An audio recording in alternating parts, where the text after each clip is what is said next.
नमस्कार, भक्तिप्रिया चॅनलवर आपले खूप खूप स्वागत आहे। मार्गशीर्ष महिन्यातील 4 किंवा 5 गुरुवारी महालक्ष्मी व्रताची मांडणी करून पूजा केली जाते। पूजेप्रमाणेच याचे विसर्जन म्हणजेच उद्यापन करण्याची देखील विधी आहे।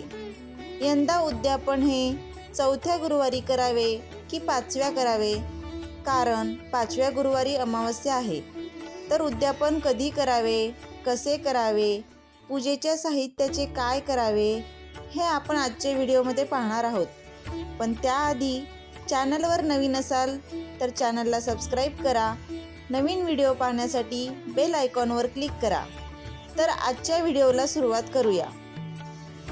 तिथीनुसार अमावस्येपर्यंत दुसरा मराठी महिना म्हणजेच पौष सुरू होत नाही, म्हणजेच मार्गशीर्ष अमावस्या गुरुवार हा मार्गशीर्षमधील धरला जातो।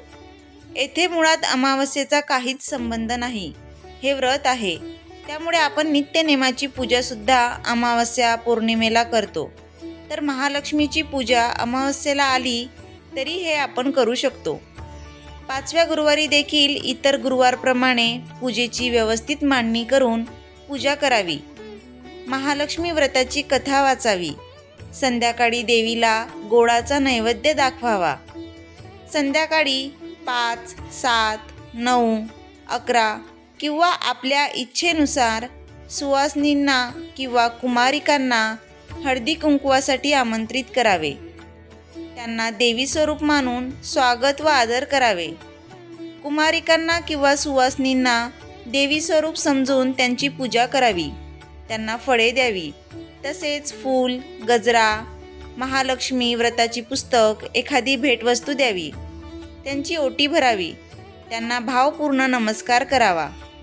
उपवास असल्यास दूध किंवा सुवासिनींना पूर्णाचे भोजन द्यावे।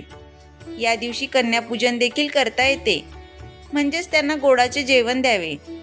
शक्य झाल्यास ब्राह्मणाला शिधा, वस्त्र आणि दक्षिणा देऊन नमस्कार करावा।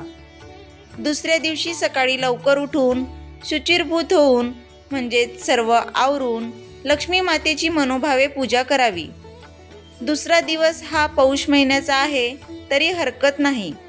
लक्ष्मी व्रताची कथा वाचावी, देवीची आरती करावी। कळत नकळत जरी एखादी चूक झाली असेल तर मला क्षमा करा असे म्हणत क्षमा याचना करावी।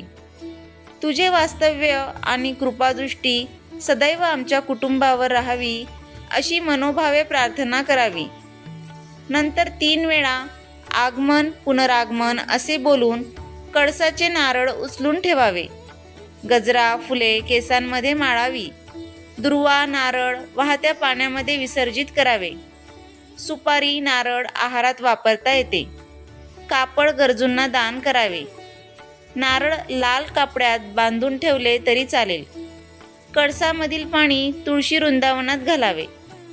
हळदी कुंकू देवासाठी न वापरता स्वतःसाठी वापरावे। दुसऱ्या दिवशी पूजा उचलताना काही विशेष नियम पाळावे। आंघोळ न करता पूजा करू नये किंवा पूजेच्या साहित्याला देखील हात लावू नये। पूजा शांत मनाने करावी। दुःखी किंवा संताप मनाने पूजा करू नये। घाणेरडे किंवा मळकट कपडे घालून पूजेला बसू नये। व्हिडिओ आवडल्यास चॅनलला सबस्क्राईब करा आणि लाईक करा। धन्यवाद।